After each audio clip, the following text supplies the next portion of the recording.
Hello, I'm Michael Golden, and welcome to Mayor's Ham Shack. My call sign is KM8YOR. I am a general licensed amateur radio operator, and today I'm here to talk to you about some of the exam questions on the technician license exam. We're in the second section, Part B, of operating procedures, and this is VHF-UHF operating practices, FM repeaters, simplex, reverse splits, access tones, CTCSS, DTMF, DMR operation, resolving operational problems, and Q signals. There are 13 questions in this part of the exam. You will get one and only one question on your exam when you take the test. But it's good if you know all of these. One, you'll understand all the rules. You'll be ready for the test. And this will help you out immensely in getting started, because a lot of times, if you don't do it or can't do it, it's hard to learn it. At least this way you can memorize, learn it, and then when you get your license, you'll really understand what these questions are all about. So our first question here says, how is a VHF-UHF transceiver's reverse function used? A, to reduce power output. B, to increase power output. C, to listen on a repeater's input frequency. Or D, to listen on a repeater's output frequency. Now, this is a kind of a difficult question because it doesn't really tell you in the question what it's even talking about. It just says the reverse function. And not all radios actually have this reverse function it's referring to. So this is specifically talking about repeaters. So let's remove A and B out of here. And then that leaves us C and D, to listen on a repeater's input frequency, or D, to listen on a repeater's output frequency. And the key here is reverse. When you think about a repeater, you talk on two frequencies, or you use two frequencies. You have the input and the output frequency. The output frequency is the one you listen to. It's the one your radio is typically programmed to. And then you have the input frequency, which is the frequency that is the offset. So like in VHF, it's 0.6 megahertz or plus or minus. So the key here is the radio normally would be on the output frequency listening to that. So you would then want it to be reversed on the input frequency. So the correct answer is C. The reason for that is if you want to listen to see where someone else may be closer to you than the repeater, you can use this to determine that. If you can hear them on the repeater and you can hear them on the input frequency, then they may actually be closer to you than the repeater is. And then you could do simplex rather than talking the repeater to that person. Question 2. What term describes the use of a subaudible tone transmitted along with normal voice audio to open the squelch of a receiver? A, carrier squelch. B, tone burst. C, DTMF. Or D, CTCSS. So this is just kind of knowing and understanding terms and acronyms. And so I'm just going to go straight to the answer. The answer is C, CTCSS. CTCSS is the frequency you set on the radio for that repeater so that it hears this subaudible tone. You don't hear it, but the repeater knows it's there, and then it opens everything up so that you can talk to the repeater. If that tone's not there, you can transmit out on that frequency, but the repeater's going to ignore it. 3. Which of the following describes a linked repeater network? A network of repeaters in which signals received by one repeater are transmitted by all the repeaters in the network. B, a single repeater with more than one receiver. C. Multiple repeaters with the same control operator. Or D. A system of repeaters linked by APRS. So let's eliminate a couple ones here. D. A system of repeaters linked by APRS. APRS is Automated Packet Reporting System. It only has one frequency. Doesn't mean you can't use on other frequencies, but for public use, it's on one frequency. So that one is incorrect. A single repeater with more than one receiver. If we take the broad term network is usually several different devices, several different nodes. So it's not B.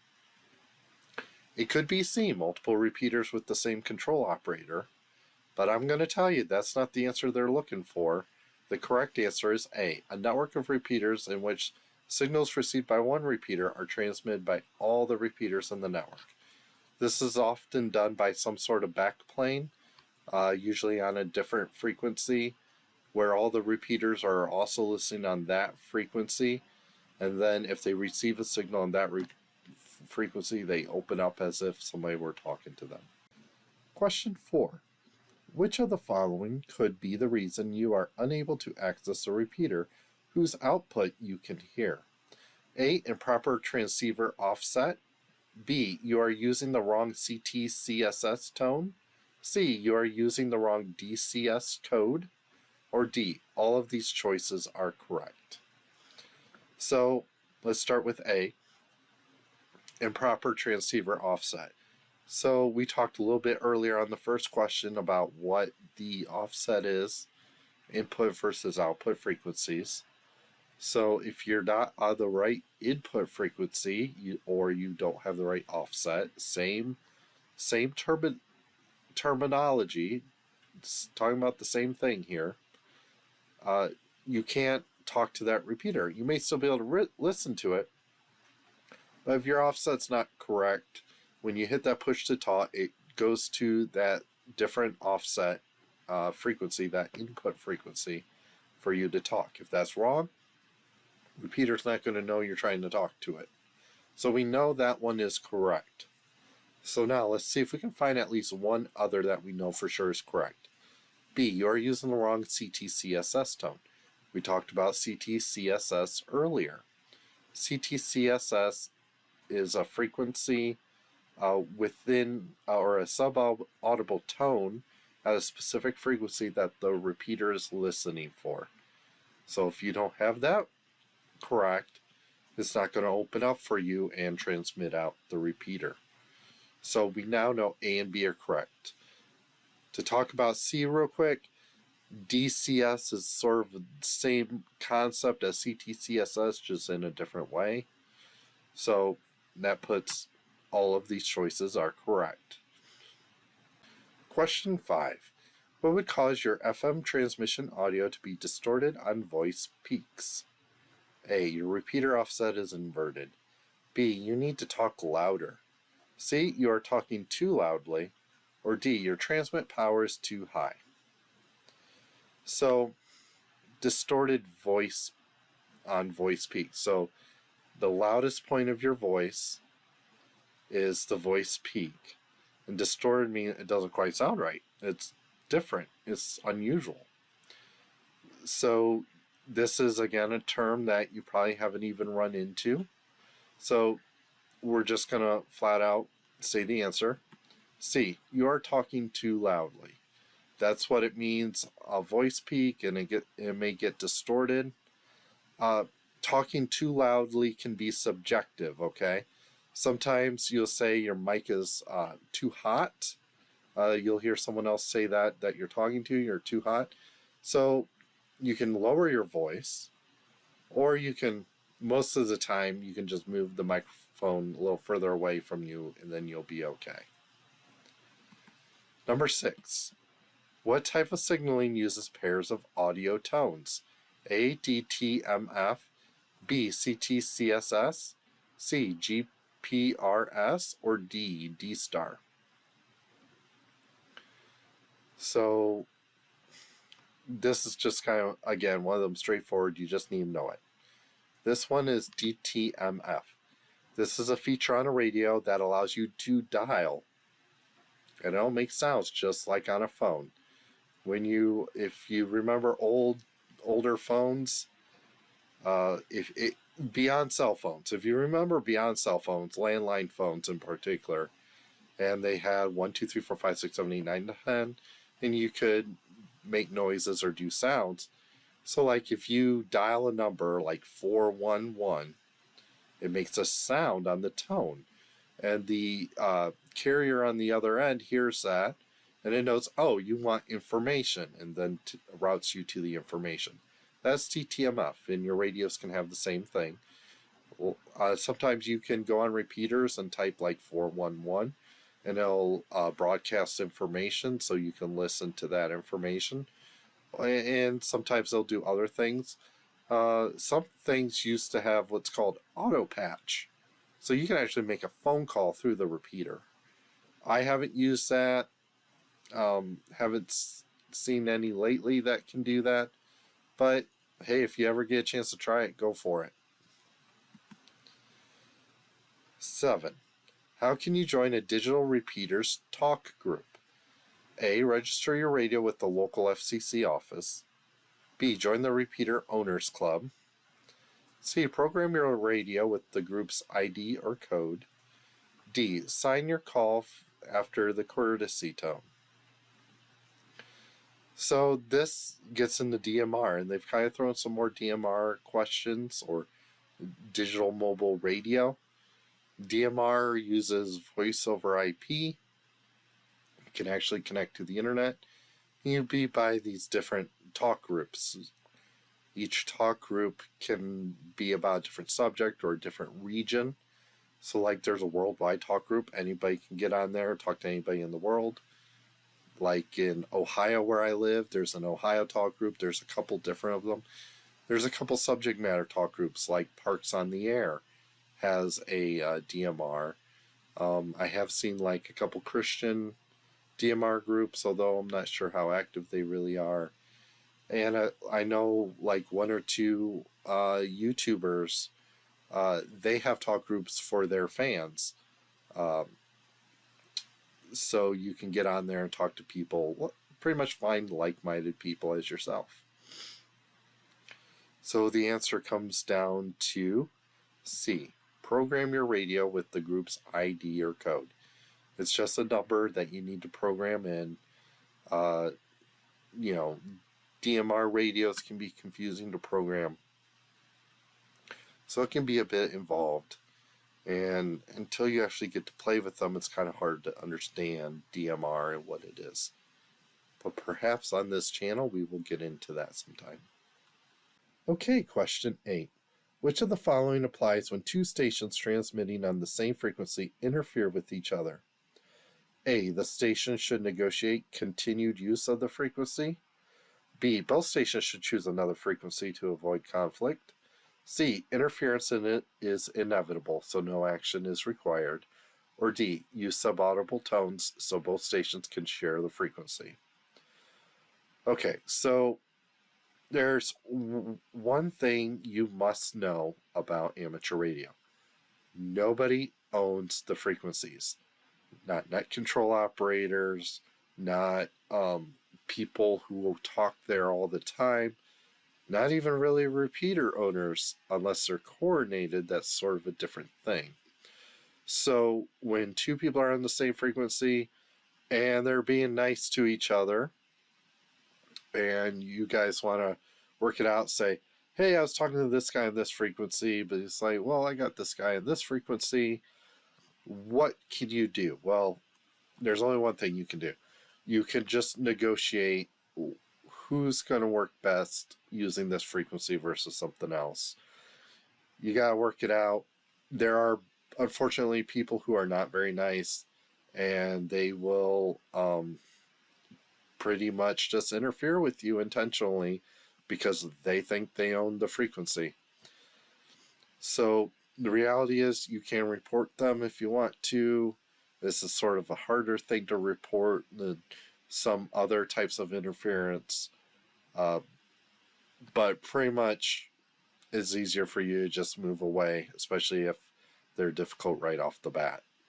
So try to get a hold of your friend, let them know, hey, we're moving to a different frequency, and go from there. I know my radio club has had problems with people because they try to have a net on a certain frequency every week, and people hear them, and rather than just be like, oh yeah, hey, hi, here you guys, we'll move somewhere else, they interfere with the net.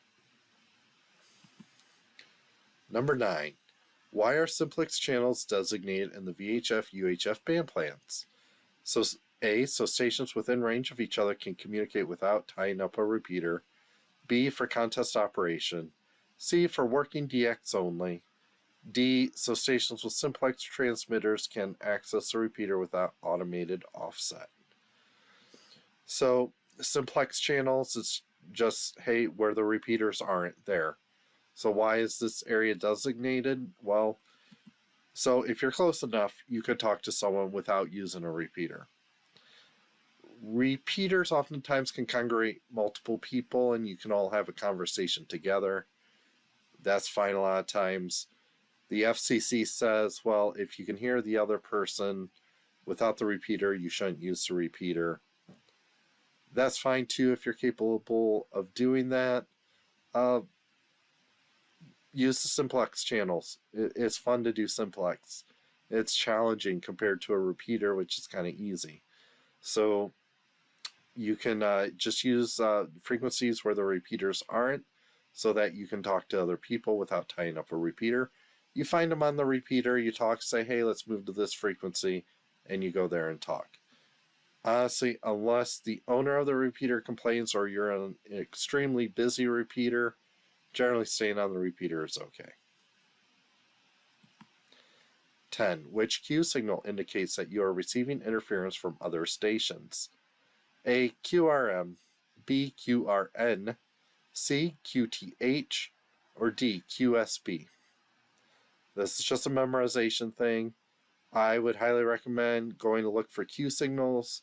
Q signals are mostly used in CW operation, Morse code. So it's good to know them if you're going to do Morse code. If you're not doing Morse code, you can still kind of speak Q codes. Some people get a little hard about that, like that's only for CW. Whatever, it's fine. Do what's fun. If you use them in phone, you learn them, in my opinion. So, like, I will say what this particular Q signal is, if it's happening, because I'm trying to remember that. I'm trying to make sure that if I ever do Morse code or some other thing that requires Q signals, that I will just know it because I've used it before. So let's just memorize this. This one is QRM. This has been on multiple technician tests, so it's a good one to know. Obviously, the FCC feels we need to know this particular Q code. QRM, receiving interference from other stations. Number 11. Which Q signal indicates that you are changing frequency? A, QRU, B, QSY, C, QSL, or D, QRZ, or QRZ. So here, again, just another Q signal that you just need to know. The correct answer here is B, QSY. Just memorize it, know it, make sure you understand it for the test, and it's good to kind of understand. And again, this is one I'll say, hey, let's QSY to this frequency or this repeater. I use the term just because I keep it in my head. I want to make sure I know it. 12. What is the purpose of the color code used on DMR repeater systems? A, must match the repeater color code for access. B, defines the frequency pair to use. C, identifies the codec used. D, defines the minimum signal level required for access. So again, this is just kind of like, if you study DMR and start understanding it, you probably already know this. If not, memorize this part for the test. The correct answer is A, you must match the repeater color code for access. This is sort of like using CTCSS so that you open up the repeater when you're talking, you need to have the right color code programmed so that the DMR repeater gives you access to it. 13, final question. What is the purpose of a squelch function? A. Reduce the CW transmitter key clicks. B. Mute the receiver audio when a signal is not present. C. Eliminate parasitic oscillations in the RF amplifier. D. Reduce interference from impulse noise. So squelch is used especially in the VHF-UHF area because the signals are generally strong or non-existent. Squelch is very useful during repeaters, not so useful when you're doing simplex. Reason for that is if you're doing simplex, it may be harder to hear somebody than with a repeater. So the correct answer here is to B. Mute the receiver audio when a signal is not present. There are varying levels of squelch. Kind of relates to the S strength of the signal. So you want to make sure you don't have the squelch too high, especially if you're on a repeater that may be a little staticky, maybe having a little trouble trying to get a longer distance, things like that. So squelch is to mute the receiver audio when a signal is not present. Alright, so now let's just go back, read the questions, and I'm going to give you a second to think about it, and then I'll give you the answer. Pretty much right here, this is a great idea to just go through them and listen to me read the question. I'll give you all the answers, and then I will give you the correct answer. Just try to get it right. That way we're ready for the test. So question number 1. How is a VHF-UHF receiver's reverse function used? A. To reduce power output. B. To increase power output. C. To listen on a repeater's input frequency. Or D. To listen on a repeater's output frequency.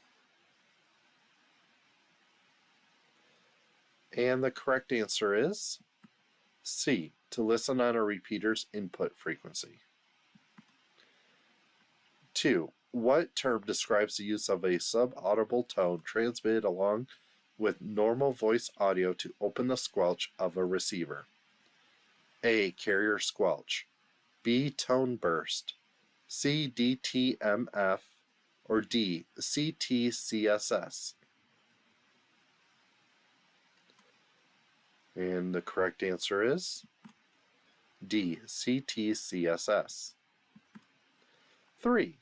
Which of the following describes a linked repeater network?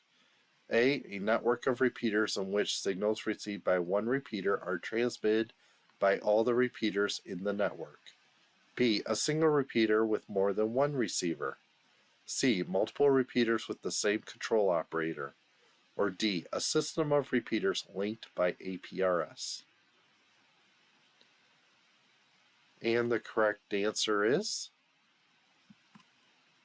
A. A network of repeaters in which signals received by one repeater are transmitted by all the repeaters in the network. 4. Which of the following could be the reason you are unable to access a repeater whose output you can hear? A. Improper transceiver offset. B. You are using the wrong CTCSS tone. Or C. You are using the wrong DCS code. D. All of these choices are correct. And the correct answer is D. All of these choices are correct.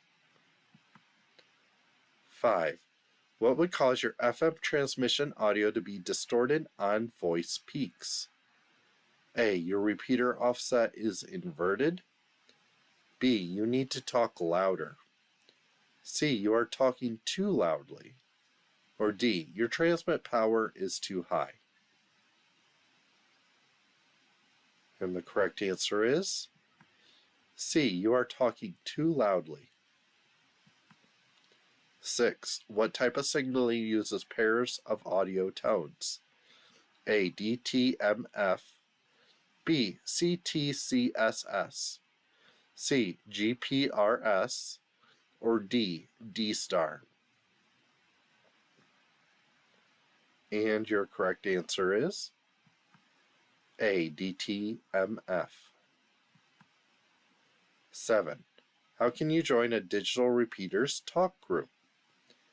A, register your radio with the local FCC office. B, join the Repeater Owners Club.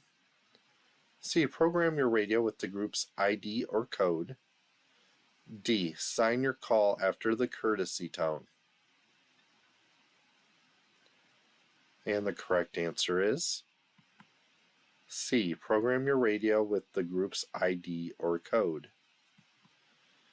Number 8.